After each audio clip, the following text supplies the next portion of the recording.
Hi, welcome to E-MasterCast, Chicago's one and only YouTube channel for expert interviews that's filmed in front of a live audience. I'm Taraz. You can call me Raz for short, but as you can see, it's not a live audience today, it's just me. We don't have an interview this week, so I'm going to give you a how-to video on how to start your own meetup. Alright, we're going to go through why that's important, why you should do it in the first place. We're also going to go how to do it, and I'm going to give you a free worksheet on my process for putting thoughts to paper, thoughts into action.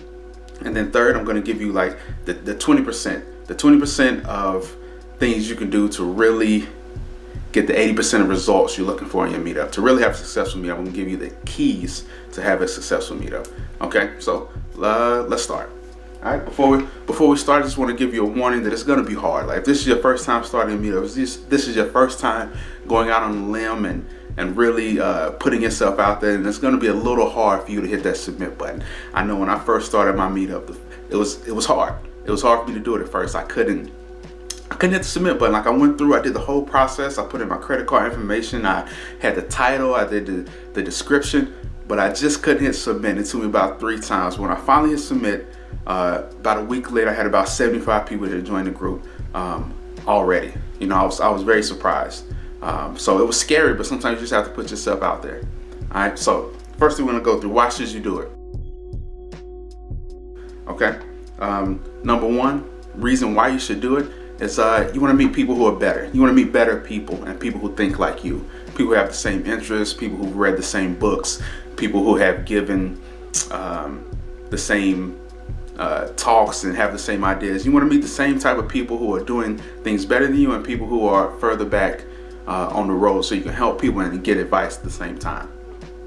Another reason is once you start a meetup, you build trust with people, right? The easiest way to sell your product, sell your service, is to build trust, and it's for people to know, like, and trust you. All right, when you start a meetup, you do that, right? Because people meet you there, so they know you, they like you because you have the same interest, and they trust you because you're there in person. You're there, you're visible, and if you have a consistent meetup, that trust will build over time. Okay, we'll talk about that later. And lastly, is you gain authority. All right, you gain authority, become an influencer as soon as you create your first meetup. That's a hard thing to do, but that's what you want, no matter what industry you're in. Is you want to gain that authority, okay, and that influence. All right, so that's a huge reason right there by itself for becoming, for starting your own meetup. I think it's Jim Rohn. He said, you're the average of the 5 people you spend the most time with, right? You're the average of the 5 people you spend the most time with.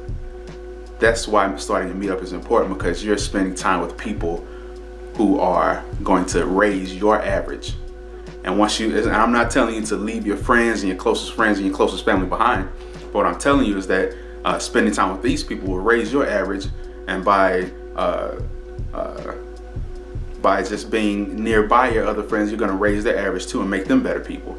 Okay, so those are reasons why you want to do it. Okay, so now, how do you do a successful meetup? All right, so the basic way to do it is to put down all your thoughts, all your ideas, all your plans onto one sheet. I'm going to give you that worksheet. All you have to do is go to emastercast.com/how-to, and you'll be able to find it there.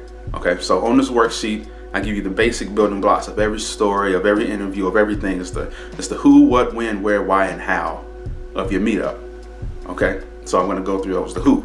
Who do you want to attract to your meetup? Who is this meetup for? Right?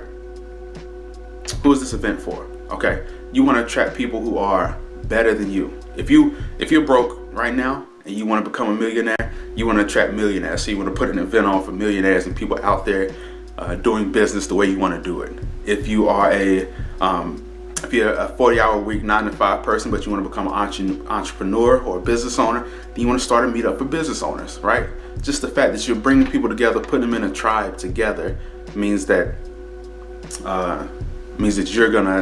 they're gonna rub off on you, and you're gonna get to where you want to go a lot faster, right? So that's who you want. That's who you want to be in your group. It doesn't matter, how, but it does matter who you want in the group. Okay. What do you want to do? All right. Is it business related? Is it activity related? Hobby related? What I suggest personally is doing something that gives you energy, something that you really enjoy, something you want to do all day, every day. Me personally, like I enjoy being around people, right? No matter how tired I am, no matter how sad I am, no matter how beat down I am, by the time I finish my meetup in the city with other entrepreneurs talking about the things I want to talk about and networking, connecting, I'm on cloud 9 after, right? I feel good. I feel hype. I'm ready to go. I'm excited for, another 3-4 hours the rest of the night. It's hard for me to go to sleep after I go home because I'm so excited that the experiences went so well. So that's what you want to do. You want to find the thing that gives you energy, and that's what you want to do. Whether it's a hobby, maybe you're a quilter, or you like to crochet, and just sitting down and crocheting and talking to other people makes you happy. Knitting, whatever it is, like that's what you want to do your meetup around, right? Why? Because no matter what you do, business and what you do for a living and what your service is going to come up, right? If you talk to a person for 3 minutes that you've never met before, what do you do for a living will be one of the first questions that they ask you or you ask them. So your business will come up, right? But you don't have to sell them right away, because you're going to build the trust, you're going to build the likability, and you're going to build the know, the interaction, the knowing of the person, right? So that's what you do. All right, who, what, where are you going to hold your event? Are you going to do baseball, kickball, swimming, or kayaking? So where are you going to do it? It's going to be in a public place or a private place. Are you going to need to rent a space, or is it going to be free? Are you going to have to call around and contact people? Are you going to have to schedule restaurants? Are you going to have to reserve rooms and seats and hotels? Just think about these things. Where can you do it? If price is not an option, maybe you can get a very beautiful venue. If price is an option, price isn't an issue for you, and you need something free, then you have to figure that out. My first 2 events were in restaurants. I didn't even reserve a room. I just invited people, and we came and we got 2 or 3 different tables, and that was the best. That worked out great. Luckily I partnered with the venue soon after, and it's free event space, and they're great. So you just got to do things and keep doing it until something happens for you. So when are you going to do your event? Okay, you can do it weekends, weeknights. Are you going to do it in the morning? No matter what you do or when you do it, it's gonna attract a different type of person, right? If you do it during the day, you might attract fewer people, but you'll attract people who have the flexibility of being there. If you do it early morning, like for a breakfast networking group, you're going to attract a certain set of people there. If you do it late night, you're going to attract another set of people. On the weekends, another set of people. So just think about that. When are you going to do it? What I suggest is doing a time and a place where it's convenient for you. Okay? That way you know that you're going to be there. You know your meetup is going to stay consistent. Me, personally, I do it my masterminds Wednesday nights, because I work on the weekends. That's the only day I have off some weeks. So I have to do it on Wednesday nights. Now, it's at 6:30, and I have to fight through from Aurora, Illinois to Chicago. It's really about an hour drive. Okay. When I leave here, to get to the city at 6:30, I have to leave my house at 4 o'clock. So that's a 2.5 hour drive. So you have to think about these things. You have to think about the commute for you, and you have to think about the commute for the people who are going to come. All right. Why? All right. One of the last questions. Why? Why do you want to do it? Why is it important to you? Why is it important to the people who are coming? Why do people want to come? What are they going to get from it? Think about that. Me personally, I wanted to, like I said before, I wanted to meet better people. I believe it's once again, Jim Rohn, you're the average of the 1,000 people you're the average of the 5 people you spend the most time with. All right. I wanted to upgrade my average. I still have a lot of close friends I keep in contact with, but there's some that were just pulling me down. So I want to improve my average, and that's why I started my meetup, right? And that's what I can offer other people who come to the meetup, because they'll also be surrounded by better people. Okay. And how? Lastly, is how. How much can you afford to invest in time and money and energy? If you start a kickball or baseball or disc golf group, what materials are you going to have to bring and invest in yourself? If you start a food group or a travel group, You know what I'm saying? How much time you have to invest in logistics? You know? Just think about these things. And it's, all these will be listed on the worksheet so you can kind of put all of your ideas to paper. So just once again, just go to E-MasterCast.com/how-to and you'll find it there. Okay. All right. So that's that. Next to last thing, keys to success. Okay. There's the Pareto principle. 20% of the actions you take create 80% of the results. Okay, so these next three things I'm going to talk about real briefly are the 20% that you're really going to have to do and have to work on to really get the best results. Okay, the number one thing by far is having a descriptive title and a clear, simple description of what you want your meetup to be about. Okay, so simple title. What's my title? Chicago Entrepreneur Mastermind. Okay, Chicago. Where is it at? It's in Chicago. Who's it for? Entrepreneurs. What are we going to be doing? Mastermind sessions. That's as simple as it gets. And after surveying my group after a few months, that's the number one reason people join. And right now at this time of recording, I have close to 400 people in the group, and that's the reason that people join by far. It's just the title. When they came, they found a great experience. They found new relationships and better networks, but you know, it was the title that brought them in. So think about that for yourself. Put it in location, what you're going to be doing, who you want to come. That's the easiest way. Because people, when they search for new meetups to join, they look at the title, and if the title intrigues them, they click on it, look at the description, then they look and see how many people are in it, right?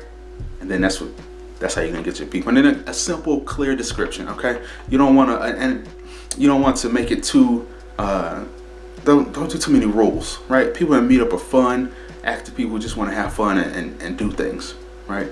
So you want to have a fun, positive description, something that's really clear. So in my description, I put it in 3 parts, right? Number 1, we introduce ourselves and what we do. Number 2, we break into small groups and solve problems for each other. And number 3, we network. Okay, that's as simple as it gets. So whatever you're gonna do, if it's disc golf, if it's golf, if it's eating, foodie, bar hopping and stuff like that, whatever you're gonna do, just make sure it's clear and descriptive of the entire process. Okay, the second thing you want to do is be consistent. Okay, when people click on your event, they want to know that you're going to be doing things, that you have been doing things in the past. So they want to see that that consistency. They don't want to see you drop off 1 month and not do anything, or drop off 3 months and then come back. They want to see that every month you're doing things. So that's another thing, is that the how that I talked about before. How often are you going to hold your meetups? Right. It's another thing to think about. Some groups do it every other month. Some groups do it twice a year. Some groups do it every day. Me personally, I do it once a month because that's what all I can commit to. But if I could, I would do more, but I can't. So you have to think about your time, your commitment, and keep it so that you can honestly be consistent every month. Okay.